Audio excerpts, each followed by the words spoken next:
And welcome. I always feel like I got to say to Movie Phone, but I'm not going to do it. Welcome to Season 3, Episode 6 of Lawfully Chaotic. For those of you joining us, thank you. For those of you watching afterwards, thank you likewise. With me, as always, is Jason Baldrick of TTRPG Academy, storyteller extraordinaire. And I am so happy to finally have Malcolm Trotter, the Gentleman Gamemaster, back on the show. Thank you, Malcolm, for joining us tonight. Yeah, man. Thanks for having me. We haven't talked in, I'm ashamed to say, like a freaking year. So. Been way too long. Yeah. And as we were saying before, I just was adulting and doing stuff that last year that just kind of had my priorities elsewhere, and it really did feel like soul sucking to not be able to be chatting and sharing. So glad to kind of be back. Awesome. Doing it. And that's great that you just said movie phone. You know, you're just really dating yourself there. Yeah, you think? We do that all the time here. That's what the show is about. Movie, but I remember movie phone, so I was right there with you. Dating myself right there. So. Remember that Seinfeld episode? Why don't you just tell me the name of the movie you'd like to see? Wow. So we'll start off with announcements. Jason, why don't you go first? I was fortunate enough to wrap up 2 campaigns this week. Divergence was wrapped up on Wednesday after 2.5 years, and then Candela Obscura, The Shadow of the Moon, wrapped up after 7 months. One of the things I'm really loving about Candela Obscura is that they're designed to be very short campaigns. So my future ones that I'm going to run and write will be 5 chapters, each chapter being a session. But this one, I have one on Monday nights. It's Candela Obscura right now. And then previously I'd wrapped up one in my private studio, that I broadcast on Mondays. And now I'm having a lot of fun, like taking all the aggregated notes of this recent one I just wrapped up. Mm-hmm. It's going to make a hell of a story. So I'm actually going to try to write this one into a short story and see how it looks. Because that's awesome. Cool. I was in my OneNote the other day and realized I had like 2,000 pages of content, of all my writings and stuff. And once again, I'm like, well, when the hell am I ever going to get time? So I've decided to take Thursdays off. This is the only thing I do on Thursdays for now. My Friday night campaign that wrapped up last week is going to get a reboot in about 2 or 3 weeks. Cool. 3 of the 4 players want to continue, and we're looking for 2 other players, and we already have a couple other players in mind. And then that table will get going again. Cool. I don't know what I'm going to do with the Wednesday table right now. I may reboot it, I may not. I'm leaving it up to that group to make that decision. You got any games running on Sunday? I have 2 on Sunday, which you're in. Yes, Brian has signed up. Finally going to play my homebrew homage to the D&D movie. It's called The Thief's Journey. And I'm paying you for this, so this better fucking be good. Oh yeah. Well, it's already good because you're going to do the voice of Nandor the Tiefling. So I'm already happy about that. So it's going to be amazing. I can't wait to build this character. Yeah, it'll be fun. Awesome. As usual, you have more games that I could even wrap my head around. That's fantastic. Yeah, it's amazing. Well, the best part is I'm retired.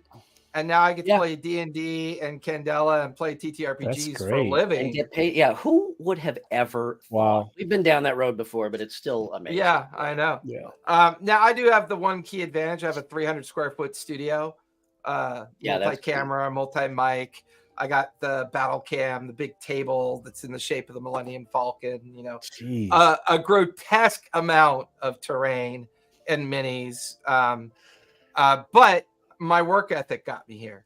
You know what I mean? I don't care how smart you are. I don't care what you think you can or can't do. It's one of the things I loved about reading up on the Gentleman Gamemaster is you could see a clear work ethic in what Malcolm does. Like when you look at the content, look at the way that you run your games, and look at the quality of your game management, none of that has to do with any other skill that you didn't already know or were capable of learning. Yeah. What it had to do with what your recognized work ethic. That was, I could see it in all the pictures. Thank you. It's one of the reasons why, I know Brian doesn't have a work ethic because he's lazy as fuck.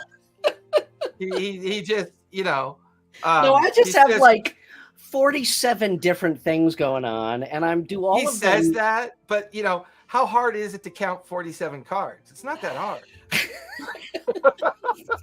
I will fly out there eventually one day to meet you. Oh my gosh. I mean, you all know what Brian does for an actual living, right? He does logo work for cigarette companies. He spends like 5 minutes in an AI image generator. He does give me an image of the Marlboro Man. Such an asshole. He generates it, he puts it into Photoshop, and he glares it up. That's funny because I actually and then he sends it out to his contract and says, all right, that was 38 hours of work. You got to pay me. I did actually have an interview once years ago with DDB. No, it was Leo Burnett to work on the Marlboro account. And after like 3 interviews, I said, you know what? I can't fucking do it. I can't make my whole life about cigarettes because I'm either going to hate what I do every day, or B, I'm either going to hate what I do every day, but start smoking and, die early. So, oh my gosh. So anyway, that's awesome. What you got going on, Brian? I got 47 different things going on. No, I'm actually starting another campaign with my Wednesday night crew, who that was the 3-year campaign we just finished, and they wanted to jump into another one, so we are off and running. Other than that, just busy. I've actually got quite a decent load of Critical Role work these days. A lot of it for the Daggerheart playtest. I just signed the NDA on that. I got access to the content. Nice. So, yeah, if you go to the website, there's information on. They're actually taking applicants for the open beta. So I'm assuming because I'm working on it, I'll be in the open beta. But I don't know. I signed up anyway. So, oh yeah, and then Malcolm, just so you know, I've been threatening Jason for about 9 months of starting my homebrew and actually streaming it. So that is in the works. It's a veiled threat. So I'm not. I was gonna say, is there a place I can see Jason? Do you stream any of your games? I stream on my YouTube channel, and I also stream on my Twitch. Sunday nights, I have a game that's been running for 3 years. And then Monday nights is Candela right now. And then Tuesday nights is my homeworld brew, which is the Shattered Kingdom World of Kalisha, which I think we're on session. We just wrapped up session 20 on Tuesday nights. We wrapped up season 2 of Pike's Promise on Monday nights. And now we're on our 2nd season of Candela Obscura. I really love Candela Obscura. I'm enjoying playing it because I don't have to roll dice. I get to be super narrative and super role play. And the players love the action economy. They just absolutely love the way they can control their dice pool. I just like the game. I just like the game because my name is actually in the book. In the book, yeah. Well, I'll definitely be checking it out. That sounds awesome. I mean, I got to see you in action after that. So let's segue here. So enough about us, okay? And in fact, Jason, your question before about work ethic and whatnot would have been a perfect segue into that. So let's rewind to that. Yeah. And Malcolm, tell us what do you how do you approach the whole thing? Yeah. That's a good question. And later on, I have a question. I know it's a bullshit question. I know, but no, yeah, I know it's. I'm even lazy with my questioning. It's a pretty open, like in terms of what that approach is. Okay, so there are a lot of different ways. Okay, so I know what I know about you. My favorite thing about the way you run games and tell your stories is that you are a huge cinema fan. Yes. And that is, you bring that into your game. So how does that, talk about how that started to inspire you? I love film. I grew up on, just the love of the cinematic narrative and the visual narrative. And it's interesting because yes, when you play a tabletop, you don't really see anything, but you're creating this visual, movie of the mind. And I think what I started to find when I earlier on, like I've delved into RPGs when I was young. I didn't play them all too much, but I had books. I had the books, but I had no one to play with, right? So I had like D&D. I had early on, my parents didn't let me do the D&D thing, but I had like the Robotech Macross Palladium books, and I had, and then I dabbled in the. Yeah, I had the Dragon Strike game, and then that led to the Hero Quest, and then I had the Battle Master set, and then that led into Warhammer 40K. And so I was always fascinated with like the art of these worlds and really just trying to visualize what they look like. And I would always like find myself in kind of bed and being like, what would it cinematically look like? How would a movie start with Space Marines, right? Because in my mind, it'd never happen. And then now we have like them talking about like making one, right? And so trying to imagine what these things visually look like and like where the camera would pan and how it would push in on certain characters and how they might be introduced from that visual standpoint. Because I think a lot of times we talk about like fantasy and sci-fi a lot of times from the standpoint of novels and books and Dune and Tolkien and the way things are written in literature. But what I found early on, and maybe it was just, I didn't have the vocabulary that a writer has, right? The way you wax on narratively. And so, but what I did find, and it wasn't just me, I noticed that when I was sitting at a table, the Dungeon Master across from me, or when I was watching Game Master stream, I always noticed that everyone at the table essentially kind of adopts this visual language. And that visual language was more akin to like screenplay writing than it was to me like novels. It was like you're saying things like you see this happening versus like describing it in a way maybe more of a narrative like a novel might. And so that just caused me to start to adopt, as I was playing the game, to actually describe things that way, to actually say we push in. A lot of times in combat, while I ask someone if they score a hit on a monster, and I ask the character, what does that look like? The minute they're done, I will describe where the camera goes. That's my transition to the next character. So player so-and-so, suddenly as you're sweeping, we come off, the camera flies off that blade and the blood as it kind of splatters against the side of so-and-so's shield.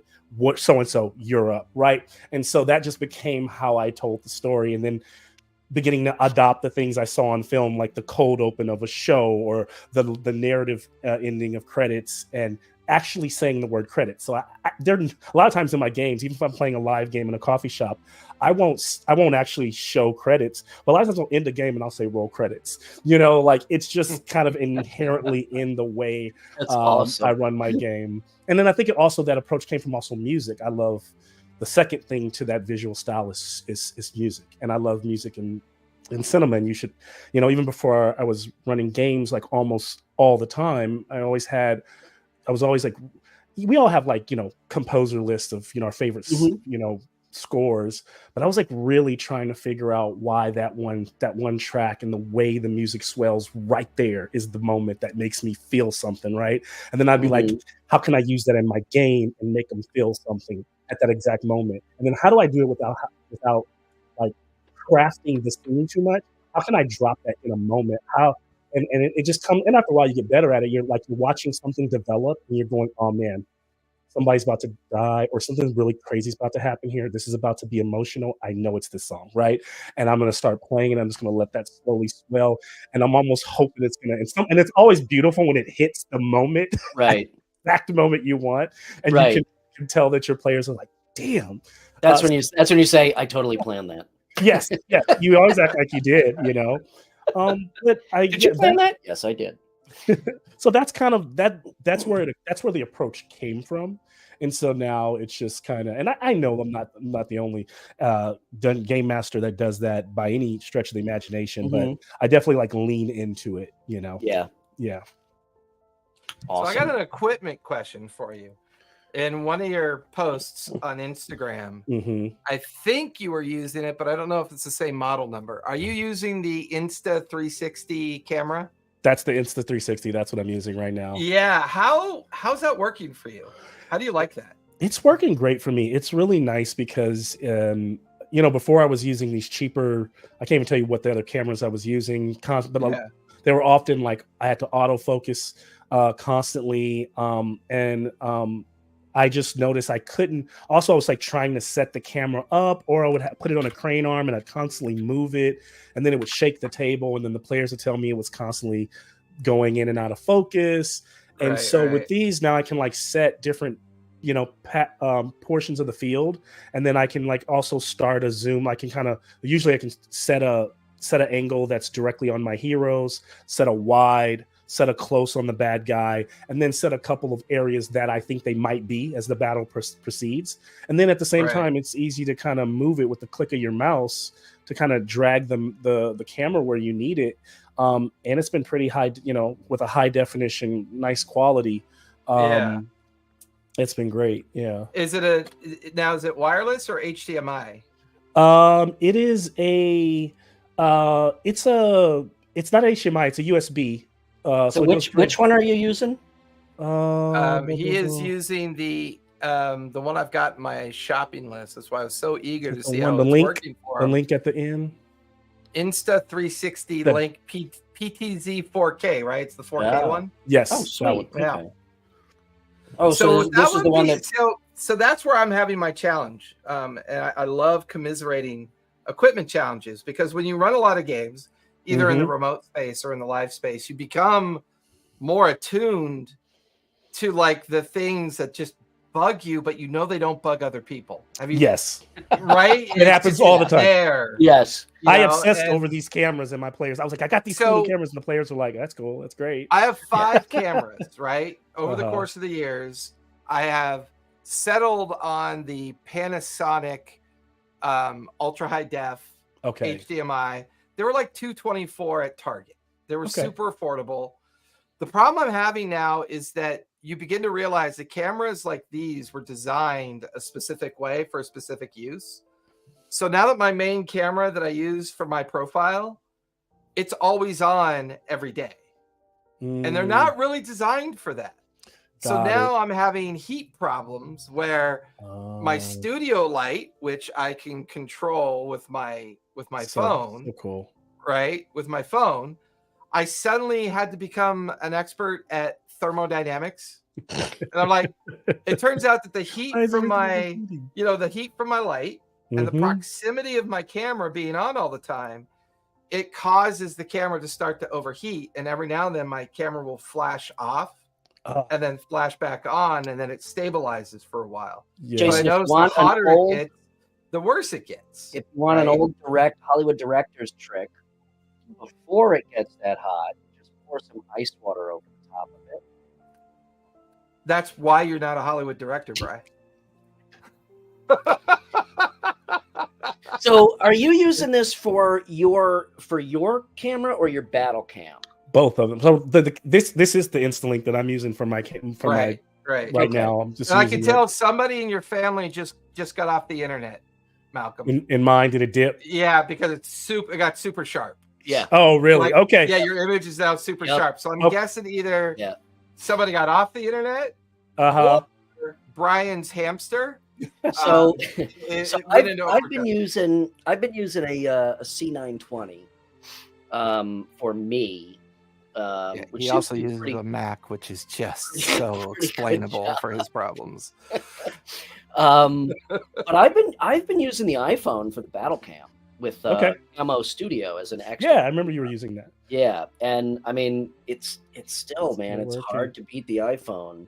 What I would love to talk to you all about it, and like I think Seki would understand, Jason, or you as we Brian, how do you? Because what I run into is that no matter how the quality of the camera, for example, my players were playing, they're still interfacing everything through Zoom. I have an OBS like set up where when I'm recording it, so I can just put it on YouTube so they can see it later. It looks really clean, but you know how Zoom is. It breaks down the resolution for them is still not that high quality. Garbage. Yeah, so garbage. Is there an answer to that where they will actually get the quality of this StreamYard? Yeah, it's the one you're on right now. Yeah, got it. It is. I tried Discord. I tried Zoom. Discord is garbage. Discord's a great social platform for conversation, but the camera quality, the video quality. Yeah. I have a level 3 Discord server. It's still garbage. Like it's like the quality is still shit, right? And the trick that I found with remote gaming, the reason why I felt StreamYard fit perfectly is, to your point, you mentioned you have your OBS studio set up, right? Mm-hmm. So the nice thing is when you build your OBS studio, like you already have done, StreamYard, as long as you have access to the virtual camera plugin within OBS, StreamYard's perfect for it, because the one thing StreamYard does is it recognizes the DNS IP solution of your players and yourself. And because it's a browser-based system, it actually kind of like takes them to all the nodes and locations that gives them the better experience. And because it baselines everything. It baselines it for everybody. Yeah. Okay. So looks like I'm going to be changing over pretty soon. It's also a 1080 solution for like, so for like $39 a month, 1080 HD, I'm pretty much guaranteed that, and that's good to know. And another nice thing, and post-COVID, the quality's only gotten better. Yeah. And they're really good at updating features and whatnot, taking they listen to their community. Yeah, and they've got a pretty robust development schedule. Okay.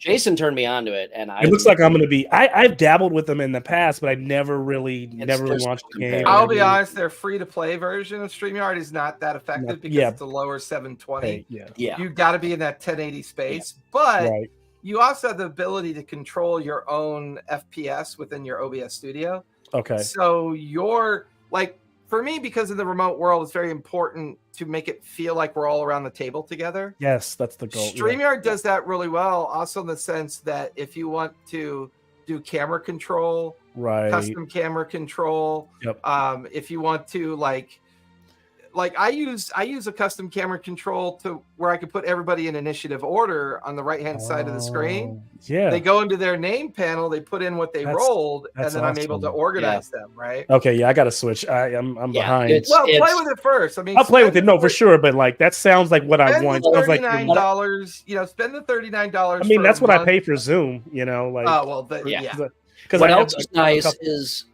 if because it's browser based, if you crash as the host, doesn't kick everybody else out. That's amazing. Restart Chrome and you're already back in without even having to like log and on. again, like for example, this setup, this layout here, if we were going to be playing a game, all three of us every week, when we logged in, would this setup stay the same, or do you need to like kind of log in and move the picture? It's up to you. You can customize it to be the same. Okay. Or change it whenever. Because that's one of the things I run into right now. You can kind of set up templates a little bit.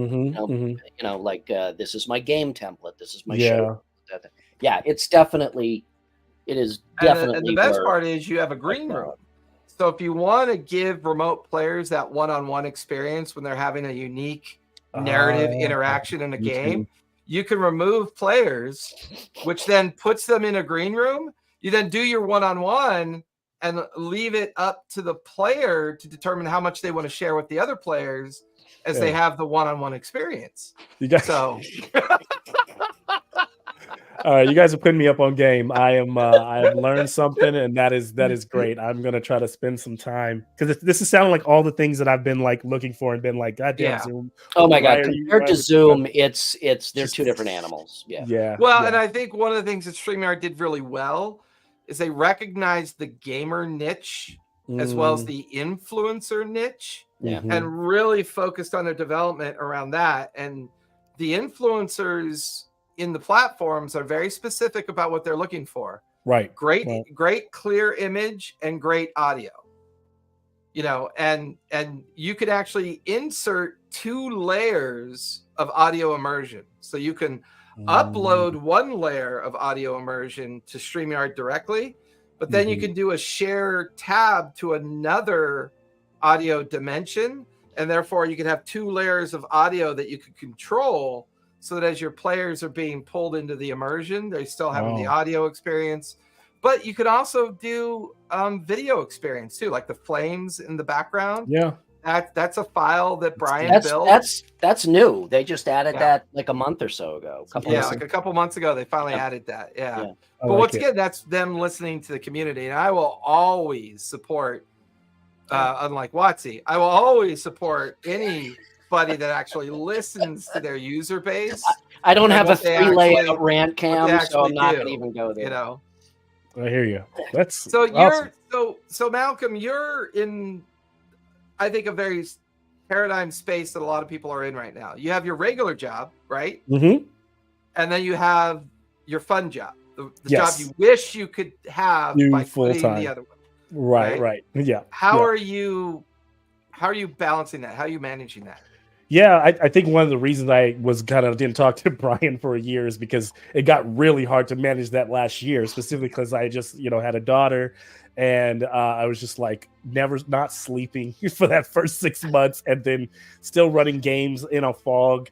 But now I'm starting to kind of hit a stride where, what I try to do is, I try to build like a few hours a day in just to doing some work on my games, and sometimes that's not even necessarily writing with a book. It might just be kind of trying to find some time to like sit in a corner with some music on and just think, or taking a walk and really thinking about what's happening in my world and trying to formulate some themes.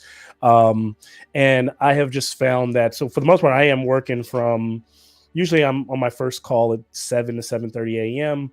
I'm usually wrapping up work around 4:30, maybe 5 o'clock. And then I'm going to get the daughter, or I'm spending some time with the family. And then around 7:30, 8 o'clock, when she's going down, I'm switching over and either getting some D&D time in, or I'm actually going into a game around that time at 7. And then I'm getting off at around 10:30, 11, and then probably then going back to some daddy daycare, and then trying to get a little bit of sleep, and then waking up and do it all over again. So that's kind of what life looks like for me right now. And it is a bit of a juggling act. And thankfully, my players, because they've been playing with me so long, I think I'm in a place now with my professionalism and everything that I've set up. Sometimes I have to say, hey, can we move this around? Can we push this a week? Can we push this back 30 minutes? And I used to hate to do that, but now I just realize sometimes I just have to, right? Yeah. But I also go ahead. Yeah. No, I was just saying, but they seem to still. It seems to be the experience I'm giving is still worth it to them, and that's what matters to me. Yeah, if I ever felt like it was like, I check in with them sometimes if I feel like it's like, is this still fun for everybody? And as long as that's the case, then I'm all in.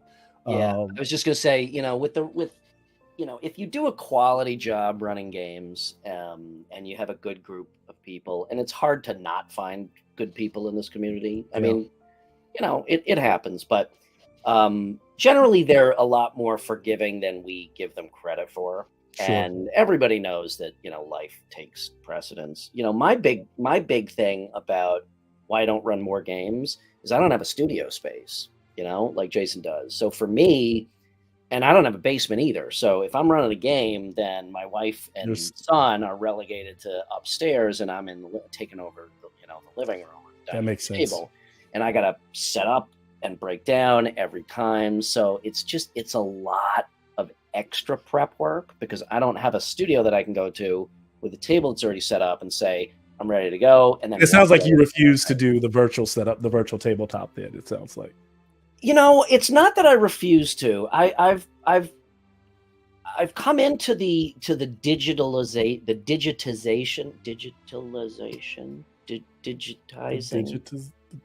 To the of the world, of the game, your kicking and screaming. Your concentric tree rings are showing. Yeah, I know.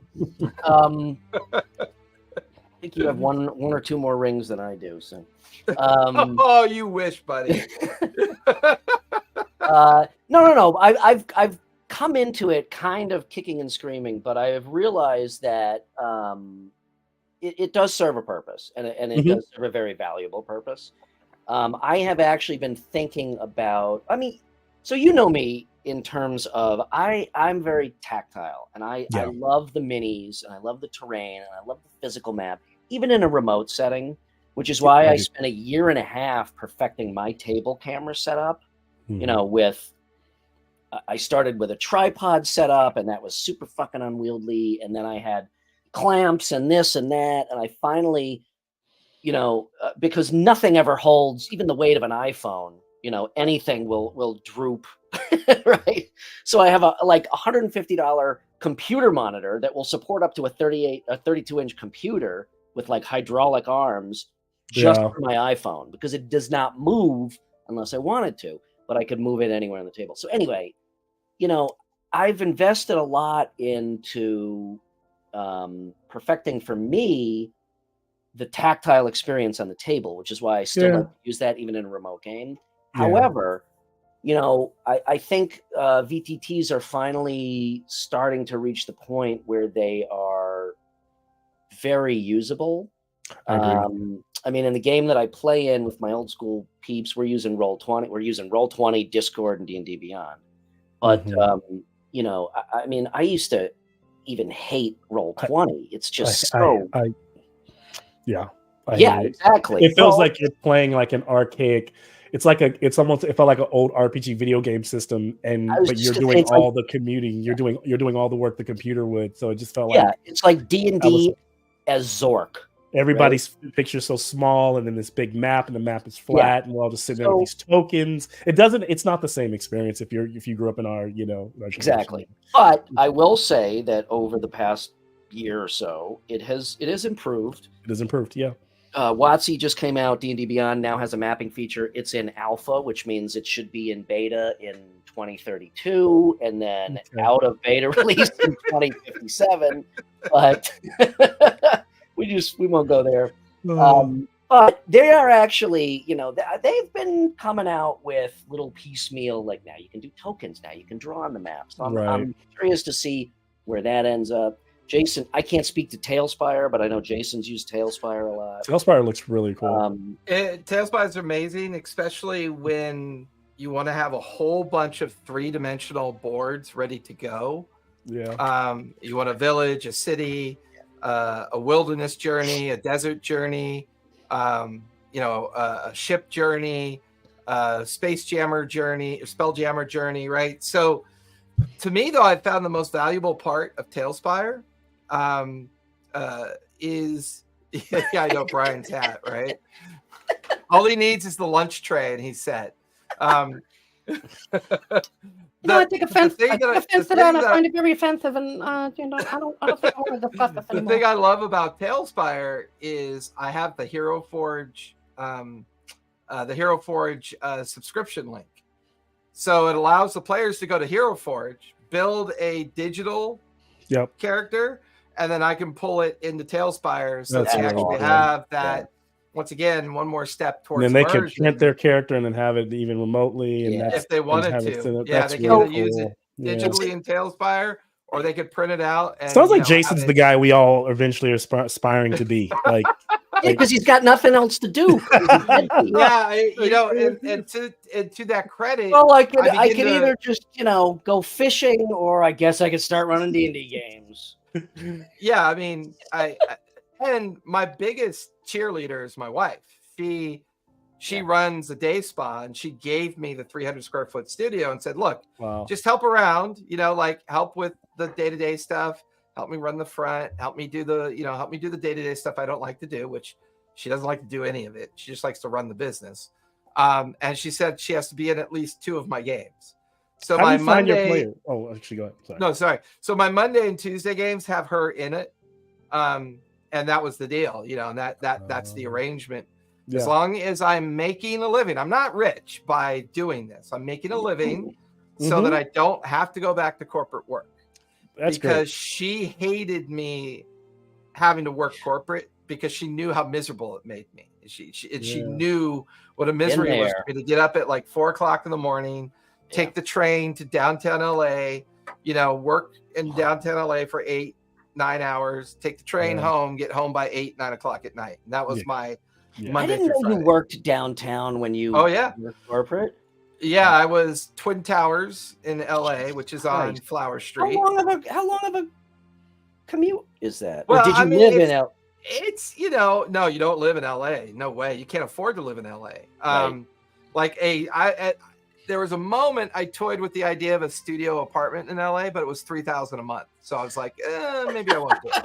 For a closet. But no, it was like you get up early, you drive into the metro station in Corona, you take the Corona train down to Wilshire, you take the Wilshire subway to either Twin Towers, or you take it to Bunker Hill, depending on where I was. I was even commuting into LAX for 2 years, working at a place called Data Faction, where they just built data programs, right? And it was all for the entertainment industry. But my 12-year journey of doing that, I began to realize that if you pare down the cost of your living, you can do anything. But it also, you begin to realize, hell man, I used to work in downtown LA for 12 hours a day. I made all this money, but I never really had money. So what was going on when that was happening. Yeah. You know, and I did the math. I was spending $1,000 a month commuting. Yeah. Jesus Christ. Commuting is crazy. Fuel, train costs, every day. That's nuts. Yeah. And it's nuts. And then you realize, okay, well, if I don't have a mortgage, there's a huge chunk that you don't have to worry about anymore. If I'm not commuting, there's another big chunk. My car is finally paid off. You begin to pare down and look at yourself and, okay, if I want to be happy and make an okay living, what am I willing to sacrifice?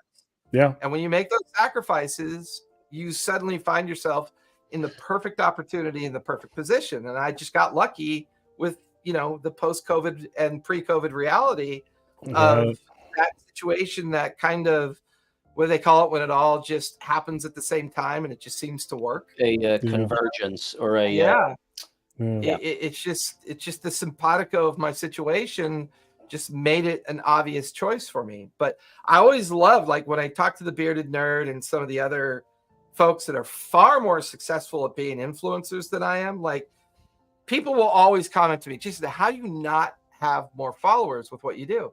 I'm like, I'm the most uninteresting person in social media that you could possibly know. See, I disagree with that. I know, but I'm also the most. Say that, You can talk intelligently about pretty much any subject. I think what it is that you're spending the time on the craft itself. I think there's I've also even noticed a lot of people who are really big in social media who it seems like a lot of time is spent on crafting content than like what it is that the content is even about, right? Yeah.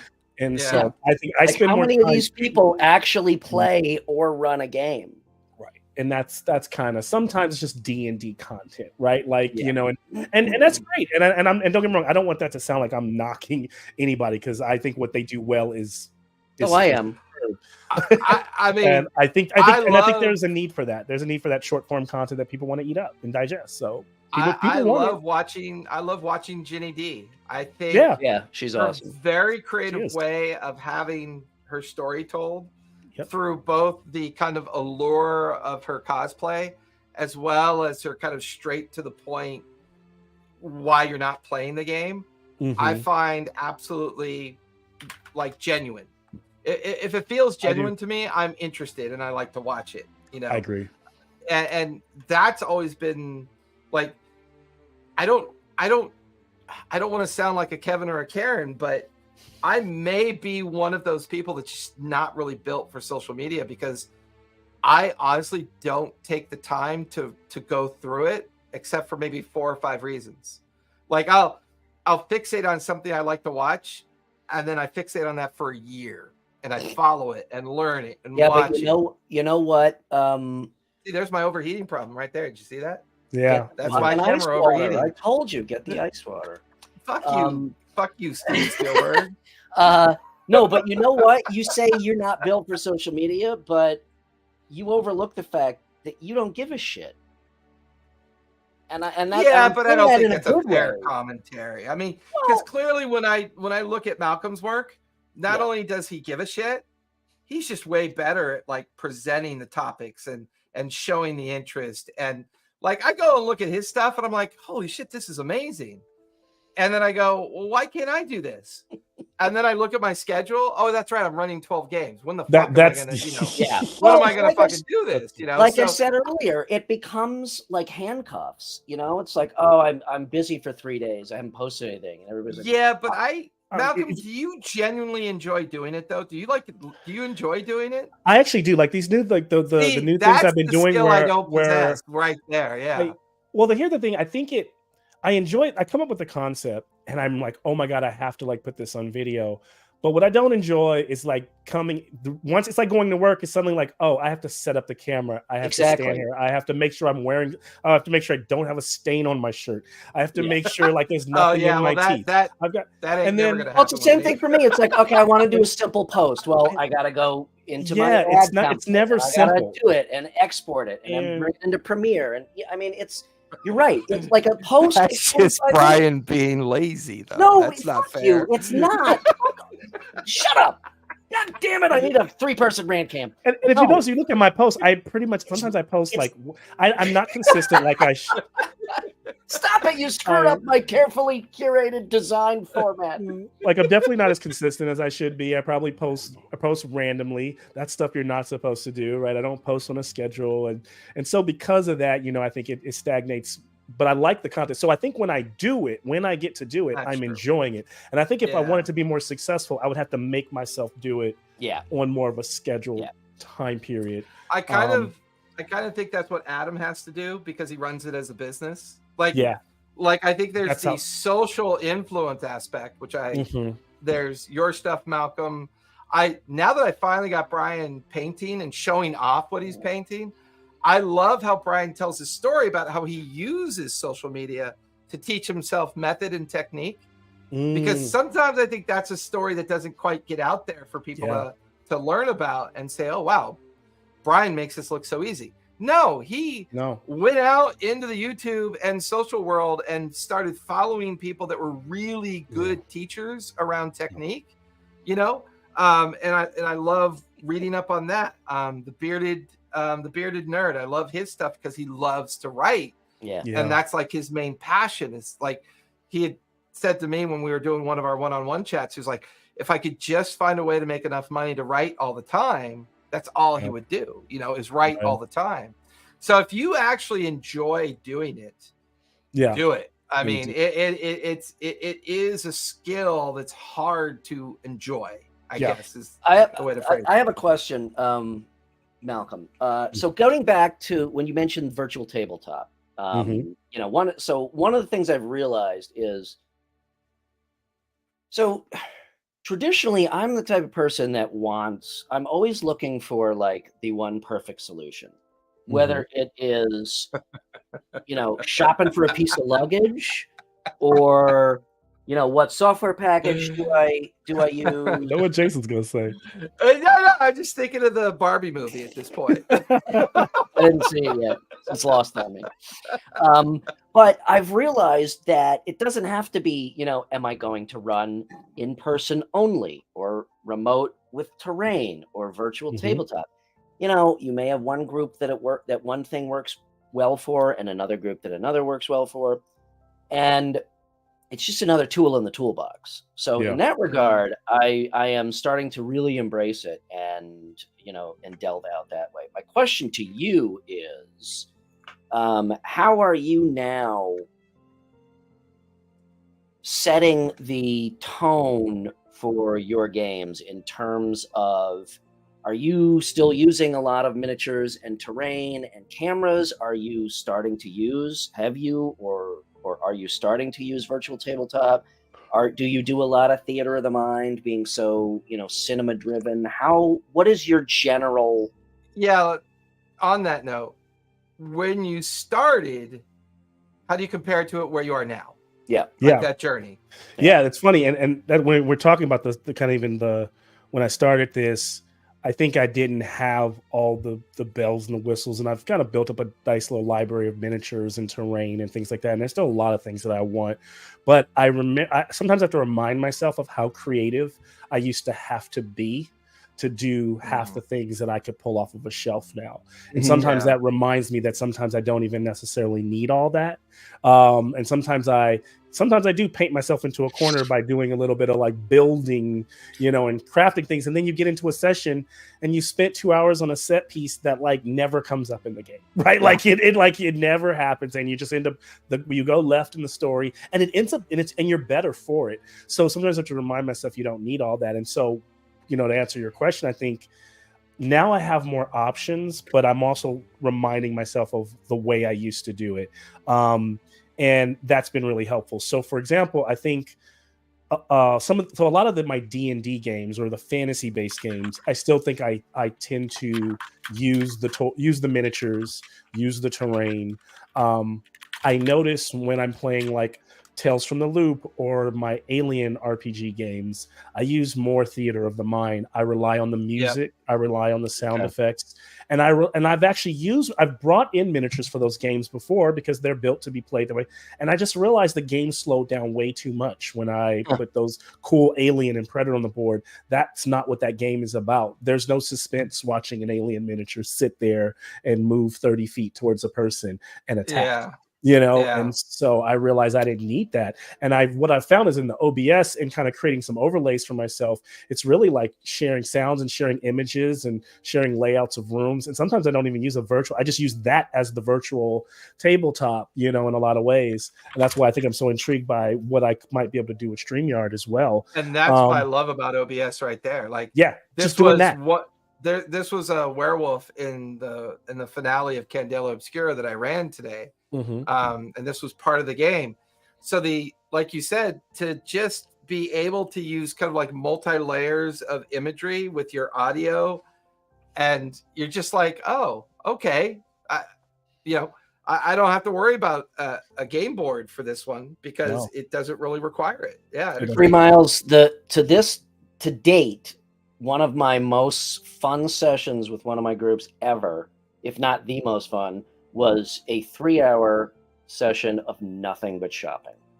No shopping can be great. I always act like I dread a shopping episode, but sometimes it was friggin' hilarious. Yeah. Well, and I coined 2 things I've taught myself. Even an old curmudgeon like me is going to learn, new skills and new things. One thing is I started to use Filmora as a way to build video recaps of previous sessions, because what I've discovered is not everyone is good at notes. Yeah. But people that are not good at notes have a great deal of appreciation for GMs that recognize that and then provide a tool to help them get re-immersed into the next session without feeling anxious and neurodivergent about their concern of not remembering what happened previously.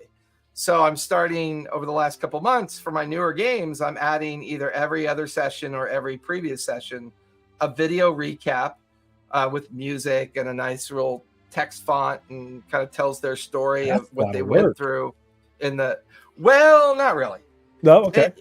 AI makes things a lot easier than most people realize. But you still have to be good at how to use AI as a tool. AI as a tool. Yeah. And so for me, it takes me about an hour to do a video recap, to make one. But I've discovered something when I do it. I'm suddenly like getting these spontaneous ideas because I'm taking a little bit more time to reimagine the previous session and to organize it in such a way that I'm like, oh yeah, I forgot we did that. And I'm like, oh shit, that's what I wanted to do with that. And I'm suddenly making OneNote asterisk notes where suddenly I have 12 new ideas because I'm recapping in a new way. And I that's smart. Like anything, you want to help players be better players. And I would say the second thing that I've taught myself to get a lot better at, and you will continue to do this, is that it's okay if you don't talk. It's okay not to talk. It's okay to like dissertate for a couple minutes and then sit there and wait. It's not a bad thing. Oh, I love sitting there quiet. Amazing things happen when you decide that the characters are in charge for a little while. My favorite Matt Mercer sometimes will go 20 minutes without saying a word. Well, here's the crazy thing. My most enjoyable game I've ever had was a 3-hour session where I maybe spoke for 10 minutes out of the whole game. And the players had the most amazing role play experience. Yeah. And when they looked at the clock, they were like, oh shit, 3 hours are already up. And then I do, that's where we're going to finish today. And it's like, that euphoric experience that I used to have younger, learning things more quickly, don't come as often when you're older, using your established tools of the trade to kind of keep it going. So one of the things I ran recently, and I'm continuing to run, is a game designed for newer players or players that are returning after being kids and now they want to get back into it as adults. I have lost that understanding. So I purposely challenged myself to create those games because I need to understand what people go through when they're going through that anxiety period of trying to get back in. That's smart. Because that just helps me be a better person. Absolutely. You know what? You know what's really good for that is kids. Run games for kids. There's not. Fuck that. They don't have the same anxiety. I want to run game for kids, but it can be really. I hang them in the closet by their toes and feed them water and bananas. Bananas so they don't poop all day and water so they don't dehydrate. Sometimes it is just amazing. You know, the old kids say the darndest things. You know, sometimes. Well, considering I have 5 of them, it will be interesting someday to have all 5 of them, from my 25-year-old to my 2-year-old at the table, right? So, yeah, but sometimes, they approach, you know, the whole planning stage. Oh, we got to break into this freaking, watchtower and steal the magic globe and blah blah. You know, when you plan for 2 hours and all that stuff. The kids will be like, "Oh, let's do this." And in the back of your mind, you're like, "Oh my god, touch your stuff. That was fucking touch my stuff." I mean, kids, that's how my players expensive. approach Get away from everything. my Like, stuff. let's just try this completely absurd concept. Malcolm, how many live in-person games are you doing right now? So I really only run one a month that's live, and then I have my home group, which I haven't played with in a good 6 months. We're getting together in March, so that'll be once we get back regularly. That'll be 2 a month. But really, I remember I dreaded, like when the pandemic kind of hit. I dreaded not being able. I was playing all of the games live, but I quickly just went down that rabbit hole of trying to adjust, like we talked about earlier, trying to figure out how I can still create how to make it work. How to make that work. But it's still only one because I've either found that it's easier for me to have this little studio and to come in here and sit down, boom, get in, and then be able to go back to, my wife doesn't have to wait for me to leave the coffee shop and drive back home and all that. But I really do look forward to that one time a month where I can come in there and get my coffee and sit down and like set the table up and wait for everybody to come in. It's wonderful. I miss playing at the breweries. Yes, I ran 3 games a week at a local brewery in Upland, and I loved it. It was so much fun. I was experimenting with all these new visual aid tools.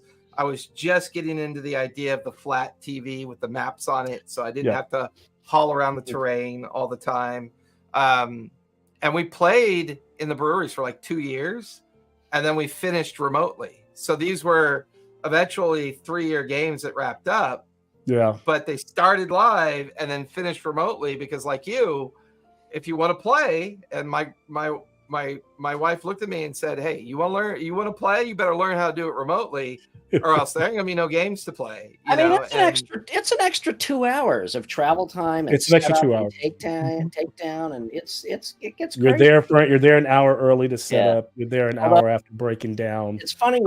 Just had someone come in and take a picture of my studio. So it's funny that you say that, Jason, because I've actually thought I've been thinking lately that I do also miss playing in person. So my game that I'm playing in with my old high school buddies, we used to do that in person. However, now we switch DMs, different campaign, still same group of people.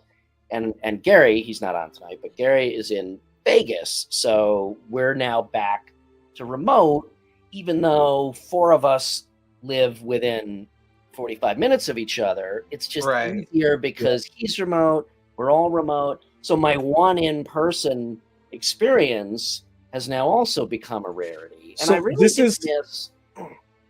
No, go ahead, finish. I was just going to say, I do miss being at the table. I love remote play, but I really do miss being at the table. One thing that I am trying to, maybe Jason can speak to this, maybe you have an answer for it. The one thing that I haven't cracked, the technical issue, is to be able to play with my home group. We have one person who's remote and always will be remote, but how to sit down around the table and not make him feel odd man out, the technical aspect of not having the mic strong enough, the camera, what way to set it up so it feels like he's at the table. Go buy a cheap laptop or desktop or whatever, just enough to run shit. Set it at the table like it was a seat.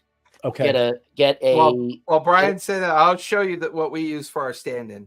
Okay. Yeah. Get a webcam that's got a really wide field of view, set it up, and you can, because we did it way before COVID. this group of mine, there were others of us who have since moved away. We had the whole, and I think you and I used to talk about. There you go. I love it. I love that. I love it. We had the whole remote thing figured out well before COVID ever started. So when COVID started, I was like, shit, I already know how to do this. So this is going to be a hard one to listen to hear. I don't do that anymore. And I don't recommend people do it. Yeah.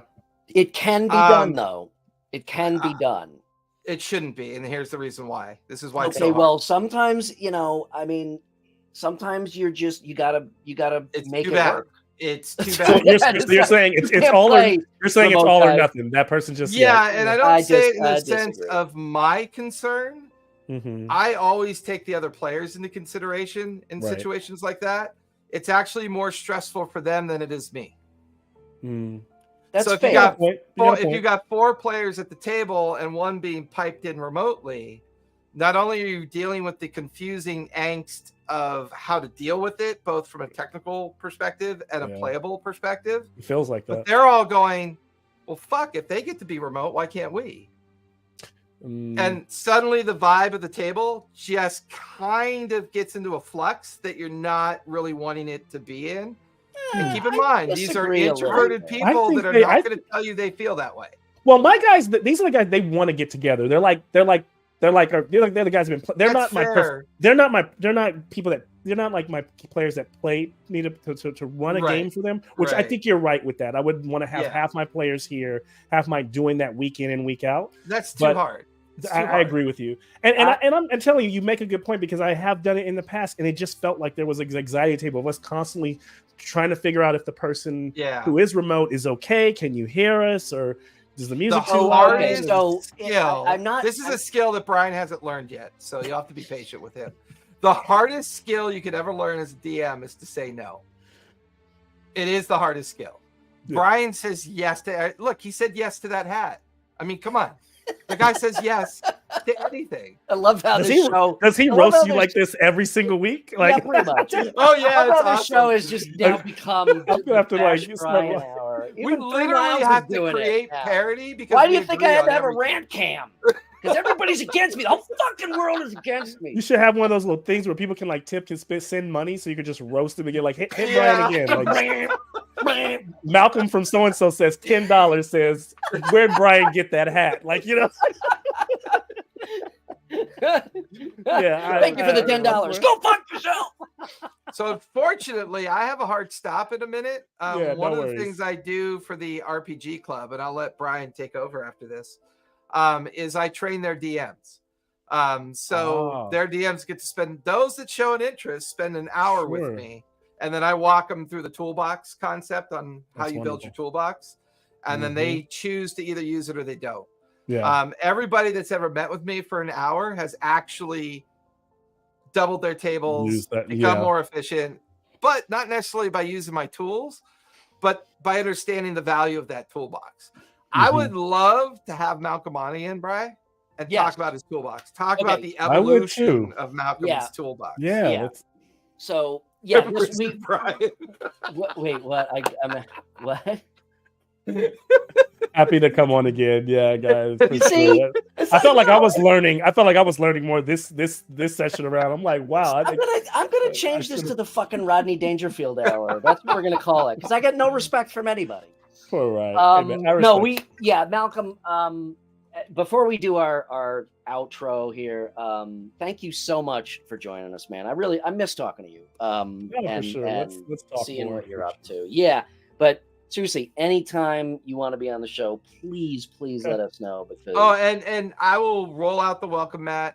Since I would love to have you and some of your friends down in the studio, and maybe do a once a month game where you just come down, we play for that Saturday evening game or something once a month. And you know what? I might actually place to play. I might actually even fly out to California for that. No joke. Let's probably set up. Yeah. do a one shot. You're still probably a little far, but like not to do it like once a month, but I could probably make that happen at least like once or twice in a year, maybe once a quarter or something like that. If we did that once a quarter, I'd fly out for that. Cool. That would be fantastic. But you got to be. Where can we find you? You got to be. Hold on. We got to be I'm not done giving my love to Malcolm. You got to be on again. I tried to get it to that because Instagram just died. Because Jason, what? Instagram kicks off at an hour. Oh, so once you hit an hour, you're okay, all right. So anyway, thank you for joining us. Please come back to the show. Malcolm, let's start out. Malcolm, where can we find you first of all?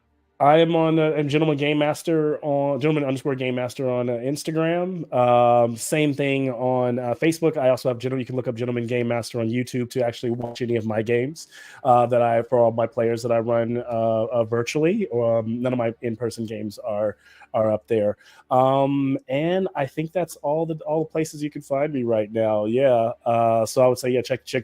Instagram's more of where I just kind of share my thoughts and my process, and YouTube's just kind of where I share my games and also gives my players a chance to recap and those who watch it. And some of my players who used to be players are actually like to watch who can't play anymore, see what's going on in the worlds that we've created together. Yeah. Awesome. And I highly recommend you check out some of Malcolm's games and streams because he runs an awesome game. You can find me as usual at RPG and Co on Instagram. That's the best place to look me up. But visit the website, playrpgandco.com. Apparel, content, Jason's content, my content, a bunch of shit up there. So just check that out. And Malcolm, again, thanks for joining us. Everybody else, thank you for joining. Jason, where can we find you? At TTRPG Academy over at Twitch, the YouTubes, or the Linktree socials has pretty much everything you need to find me. I am a horrible social media person, so I don't mean to do anything on accident or on purpose. So I apologize ahead of time. Brian, TPK. Tell a story. Play a game. And be kind. Be kind. Good night, everybody. Thanks all.